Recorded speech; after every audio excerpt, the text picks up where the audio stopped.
Ana Kasparian calls out the hens from The View and Mika. I don't even know her last name. The girl, like the wife of Morning Joe. Yeah, that girl.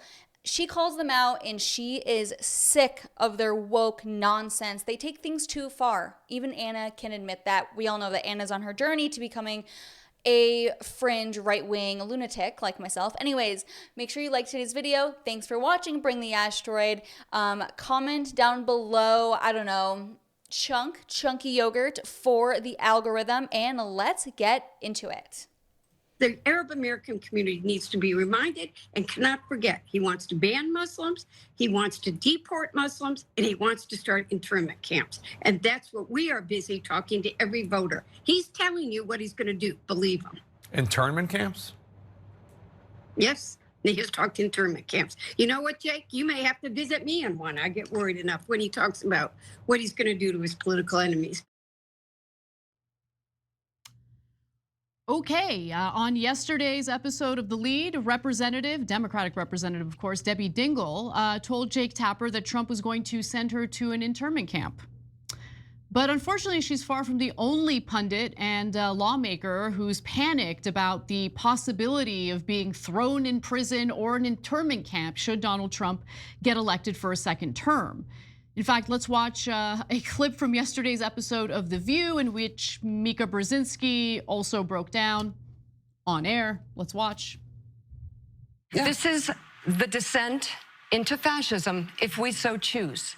Normalizing January 6th, it's a day of love. It's a day of love. I'll say it again and again and again.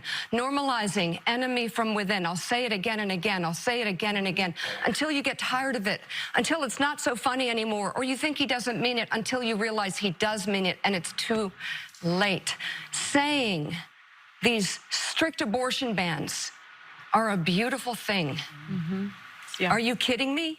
We got to wake up. And here's the good news, because I come with such dire warnings, and I mean them from the bottom of my heart as a daughter of refugees who came here escaping war, came here for America to be a part of a democracy, to be a part of building something beautiful where they could be free. I'm telling you, the good news is that I believe women will be the beacon in this election. Am I losing my mind in feeling that this hyperbolic rhetoric is not helpful? Yeah, well, 50-50 in my opinion. So when Debbie Dingell says he's going to start internment camps, he never said that. That is not helpful. On that, you're 100% right. Because once she says something that he didn't say, then not only the right wing, but independents will discount every other thing you've said. Not just every other thing you've said, but every other thing that anyone on the left has said. He never said internment camps. Don't say that. Now, on the other hand, Republicans, you keep denying something he 100% did say. He said, I want a total and complete shutdown on Muslims entering the country. That was back when he was running in 2016. Everybody keeps, you know why they pretend that he didn't say that? Because that sounds uncomfortable, because it's obviously bigoted. Okay, he did say that. Donald Trump says a lot of dumb crap, okay? A lot of hateful crap, a lot of dumb crap, a lot of undemocratic crap. But like, let's just finish the rest of the story, right? Because he said that about the Muslim ban. He tried to implement the Muslim ban. And then what happened, Cenk? What happened after that? We fought back, right? And people went to the airports, good Americans. No, that didn't matter at all, okay? That action, I know it makes us feel real good about ourselves. I'm not trying to discount it, but we have a system in place, okay? We have a judicial system. It went through the courts, it was challenged in the courts, and it was struck down. Yeah, I got you, Ana, but I'm not gonna take a chance on a guy who says, I'd like to ban you and your family because you guys are so dirty and inferior to us. And I think you're violent savages, so I'm gonna ban you. I'm not gonna take a chance on that guy, number one. Number two, he actually tried it. He had to be stopped before he did his fascist idea, okay? Number three, people saw all that and were like, yay, I love Trump, let's ban Muslims, yay. Be honest, okay? So we wanna take another shot. And number three or four, whatever I'm on, He has his own dumbass judges now littering the country. So one of them threw out a perfectly good criminal case against him. A very, very important criminal case against him. So maybe we run into a judge who goes, yeah, I think that Muslims are dirty, violent savages. I'm just as bigoted and racist as Donald Trump. I do let it stand. I mean, Trump is saying, let's deport anyone who criticizes and protests Israel on a college campus. Not just arrest, he says arrest them and deport them. No, I know he says that. Okay, so is he going to try to do that? Of course he's going to try to do that. How would that process work, considering the majority of these individuals are American citizens? So where exactly were he? Okay, so first of all the non-Americans are screwed. You came here, you paid a lot of money to go to, wherever you're going, Syracuse, Penn State, wherever you're going, right?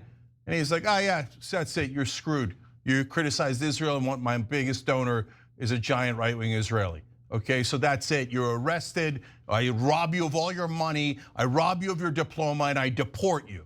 I'm not going to elect a monster like that. Debbie Dingell, you don't have to go to internment camps. He already said all this crazy stuff. So stop making us lose credibility. On the other hand, right-wingers, if you're making excuses for how anti-Muslim he is, he uses the word Palestinian as an insult. He doesn't care about Muslim lives one bit. Donald Trump is deeply racist and he says deeply racist things, okay? I want to make a distinction between Donald Trump, the person who says and does racist things, and the notion of a fascist. Because look, if we're just going to use fascist toward anyone we dislike, all right, then the word doesn't actually mean anything. Okay, what do you want me to say, Anna? You want me to say? Thank you, Anna, thank you. They want to be dictator. Sure, you can say wannabe dictator, but I don't even think he wants to be a dictator. Of course he does. That's what you do when you lose an election and you go, oh, I got fake electors and I'd like to terminate the Constitution and bring out the tanks and use martial law against American citizens and shoot protesters. I mean, if that's not fascist, then I guess the word just shouldn't exist. But was he able to do those things? First of all, his entire cabinet had to threaten, not cabinet, administration, his White House team had to say, we're all going to mass resign if you roll out tanks against American citizens. Okay, so if you think he's a fascist, wouldn't that justify taking physical action against him? No, because that doesn't help. That devolves us further into fascism. Yeah, exactly. But there's a difference between somebody shooting someone, that's fascism, and saying, I disagree with them. Don't elect a fascist prick who says only white people are awesome and everybody else is garbage and should be banned. No, look, I'm not gonna take Chunk seems like he's about to cry. A chance with a monster like that. I know, you're focusing on whether or not you're gonna vote for him. I don't give a damn about that, and that's not what I'm asking you about, Cenk. I don't think that this rhetoric, especially from elected members of Congress, is helpful at a time. I don't agree.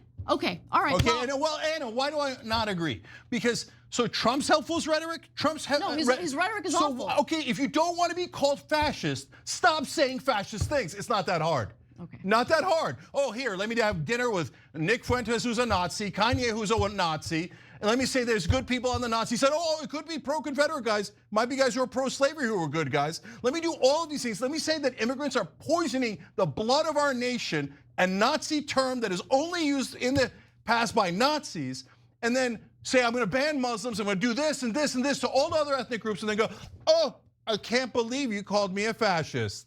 No, he is a fascist. I'm very happy to call him a fascist. Oh my gosh, how ridiculous. Let me know what you guys think in the comments below. See you next time.